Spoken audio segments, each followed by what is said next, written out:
Hey, everyone, and thank you for joining me this week on the Mike Muldoon podcast. Appreciate you, as always, being here. Hope you're having a great week or had a great week where you're at. It's crazy. The weeks just keep flying by every time I turn around. I mean, it was birthday season in September. Now we're closing on Halloween. I always call it like the slingshot right around the holidays, right? All of a sudden you get Halloween. Before you know it, it's Thanksgiving. Before you know it, it's Christmas. Before you know it, it's New Year's. Like, whoa, how did we get to January already? So it's crazy. Anyway, hope everybody's doing well. Hey, listen, today I want to talk about a topic. Maybe you're not familiar with it, but it exists. And for some of you might not realize you might be suffering from it. Today I really want to dive into this topic called empathy fatigue. So the thing is, empathy, we talk about it all the time. It's such an important quality. It really helps us connect, support people, support others, and really understand people around us, right? But sometimes it can become overwhelming. I mean, when we're constantly giving, it's just easy to forget that we need to take care of ourselves. And finding that balance between helping others and maintaining our emotional well-being is key. And that's what we're going to talk about today.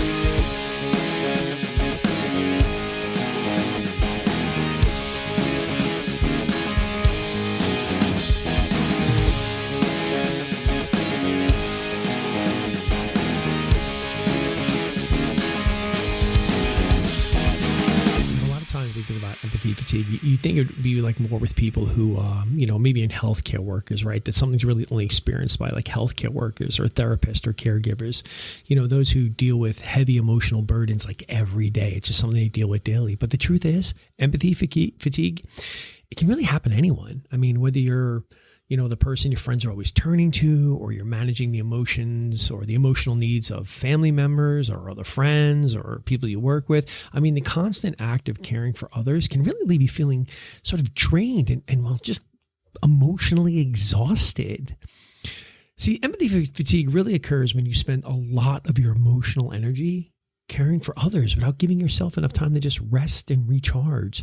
See, the thing is, you don't have to be a professional caregiver to experience this. I mean, you could be that friend where every time you turn around, somebody needs you, somebody needs to vent, somebody needs you to be there for them, right? Because they've got their problems, they've got their issues. Maybe it's a family member coming to, or maybe it's a bunch of family members together. And you know what? You're the only one holding everything together during tough times. See, the thing is, you got to look at empathy like this. It's like a muscle, right? But if you overwork it without taking much time to rest, it becomes fatigued. Have you ever found yourself feeling emotionally drained after helping someone, or if you weren't, even directly involved in their problems? See, that's a sign of empathy fatigue. I mean, it can happen to anyone, especially, again, when you really care deeply about the people in your life. The thing is, like I said, we all want to be there for our friends. We all want to be there for our family. But we have to understand, we also have to take care of ourselves, because ultimately, if we're not good to ourselves, we really can't be good to other people. So you might be wondering, well, Michael, how do I know if I'm really dealing with empathy fatigue? Well, the thing is, are you finding it hard to kind of listen to other people's problems without feeling overwhelmed? I mean, if you're constantly, feeling like, gosh, this is too much, I don't want to deal with it, it's probably the fact that you're dealing with empathy fatigue, or these conversations that you used to have, or like used to be an easy chat, or vent sessions, you're getting from other people. Do they feel heavy? Do you start to dread conversations that involve emotional support? Are you dreading the fact that, like, when you see them text, can you talk? Or are they giving you a call that you kind of don't want to take that call anymore? See, the thing is, again, when you have emotional fatigue, it really creates this emotional exhaustion. I mean, after being there for others, you're going to feel like you've got nothing left to give. Your emotional batteries, I guess we can look at, are just completely drained. And even activities that you might have liked to enjoy for yourself just feel like a chore. Are you finding yourself being more irritable? Impatient, resentful towards people you're helping? It's not that you don't care. It's just that the constant emotional labor has just started to take its toll on you. See, the thing is, when you're always focusing on helping others, it becomes hard to prioritize yourself. There's only so much to go around, and you're giving everybody else more. So the thing is, you got to take that time to yourself. All right. You got to take that time to yourself because again, you got to prioritize yourself. And the thing is, some people, this is really fun. Some people actually may feel guilty about wanting their alone time or not being able to help as much as they usually do, but you got to stop. You can't, you know what? You're a good person if you feel that way, but you only continue to be a good person if you can actually take care of yourself. You got to take care of you. So don't feel bad about not being available all the time. Because also what's going to happen eventually is that you can find yourself just going, you know what?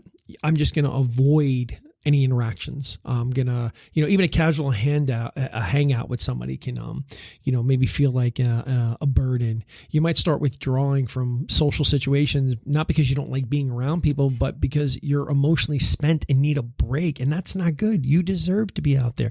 You deserve to be hanging out with your friends, your family, and everybody like that. So again, if any of this really kind of sounds familiar right now, it's because you're dealing with empathy fatigue. But listen, don't worry, because there's always ways to manage it and protect your emotional health, which should be the number one priority. And one of the things you got to do, and I talk about this a lot on things, really, it comes down to setting boundaries. Especially with your time and your energy, it's okay to say no sometimes. It's okay not to be there on that phone call. Now, look, if somebody's going through something really, really tough, then maybe you might want to be there by maybe steering them in a direction where they can get more help, right? You never want to leave somebody who might be in a serious crisis situation. But if it's just that one person or family member who just wants to call and complain about their job, their boyfriend, their relationship, their lack of money, what's going on in the world, or everything else out there, it's okay to just say, no, I don't have time for this, right?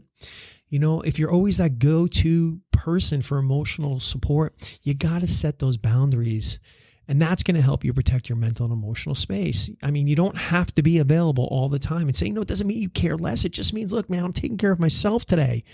So I can keep showing up for you when it matters most, but I can't be here all the time for this. And some of that might just mean withdrawing from that person, taking that time for yourself. All right. You only have so much energy to give around. You got to look at it like money. You just can't keep giving everybody your money, right? You got to make sure that you carve out a nice piece of that money for you, a nice large chunk for you, that you stay refreshed, financially well.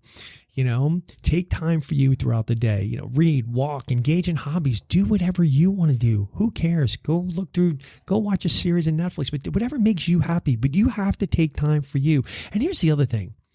If you're always the listener, it's going to feel strange to share your own struggles, but maybe you need to share your feelings about, maybe the emotional exhaustion that you might be feeling from all of this.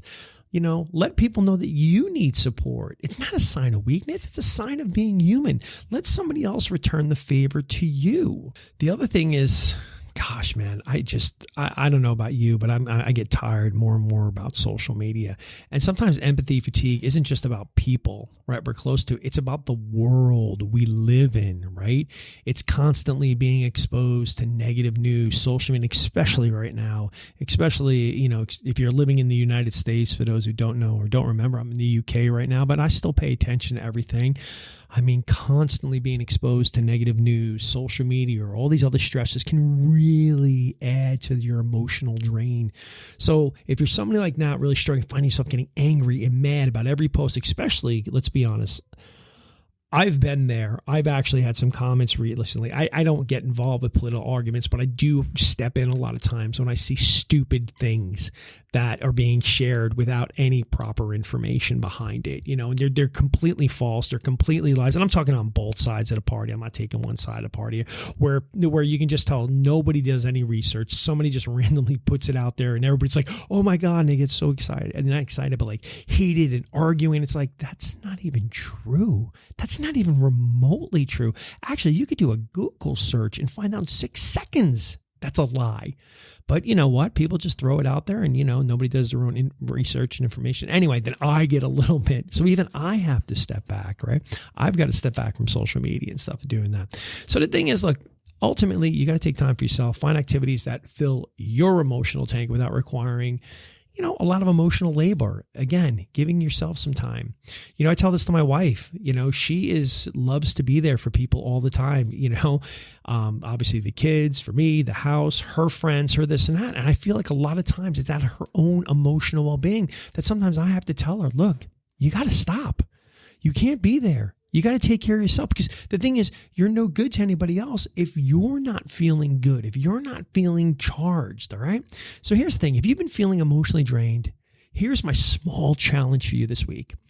Take a moment to set a boundary for yourself. Maybe it's saying no to something that feels overwhelming, or maybe it's like carving out 20 minutes to do something that is just for you. And if you're feeling up to it, try opening up to somebody about how you've been feeling. Let them know that you've been emotionally exhausted, and see if you can share some of that weight. Remember, you don't have to carry everything on your own. All right. Again, empathy is one of the most beautiful qualities we can possess. It helps us connect with others, builds meaningful relationships, and the support, and helps us really support the people we care about. But it's important to remember that empathy doesn't have to come at a cost of your own well-being, right? You can care deeply for others while setting boundaries and take care of yourself. Empathy fatigue is real, and it's something that can affect us on our everyday lives. But, just by practicing self-care, taking care of ourselves, being there for ourselves, doing stuff that we want to do that makes us happy, setting boundaries, and sharing our own struggles, we can manage empathy fatigue and really continue to show up for others without losing ourselves in the process. All right. So if you're somebody who's suffering from this, let's make sure we start working on it. If you know somebody who might be dealing with empathy fatigue, share this with them. But take care of your emotional health, all right? Because it doesn't just help you, it helps everyone around you.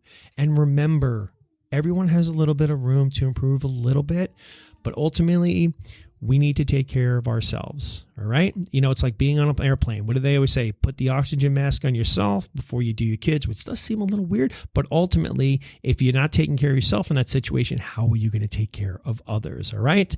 All right, ladies and gentlemen, thank you so much for being with me again this week. As always, I enjoy having you. Have a great weekend. Hope you're having fun. Be safe out there. And as always, I got nothing but love for you.